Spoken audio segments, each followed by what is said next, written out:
This property appears to be Edwardian, mid-terrace. It's 44 metres above sea level. The roof looks to be in good order. I cleared away the vents at the front, but I'm not so worried about it because there's a large subfloor void. Going into the property, there's lots of damp patches. It looks like condensation, and in fact it turned out to be condensation. The condensation's typified by patches everywhere and salts. Here we're testing with a meter. We can see that the floorboard is damp. That's from condensation from the pipework. Looking at the vent to the front and the back, which is good, allowing airflow. There's some strange pipework, including a pipe that doesn't quite meet, but it's not causing damp per se. We can see that there's a brown stain or dark stain, and that's caused by the gutter that is not meeting the downpipe.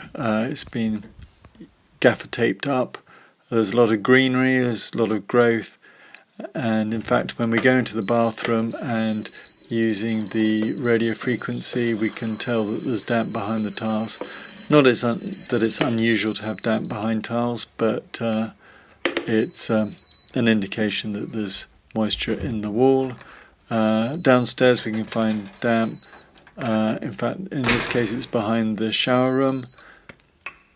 There are a lot of salts. It looks like it's had years and years of condensation.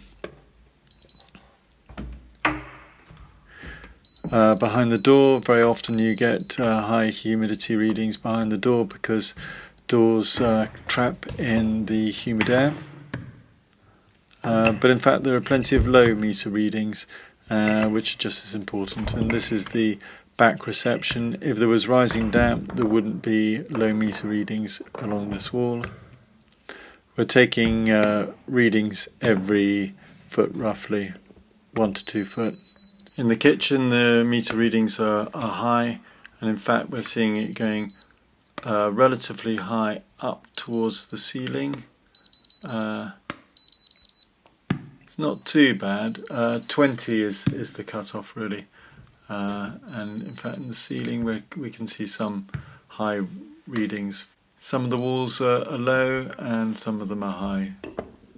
It's a typical mixed picture caused by condensation. We looked under the floorboards. This is past the mains water stopcock by the front door, and looking under the floorboards, no real concerns about excess humidity or rot. Here we're looking under the back reception, the rear reception. Again, no major concerns about the timber or the brickwork. No signs of dry rot or any other forms of rot. Here we're looking at dampness within the shower room, and in fact there's no ventilation out of the shower room, so it's not surprising there's so much humidity in the downstairs area. The shower room is obviously new to the property, not part of the original design. The soil pipe is running down through the shower room, which is unusual. This is a Hyacinth's property next door.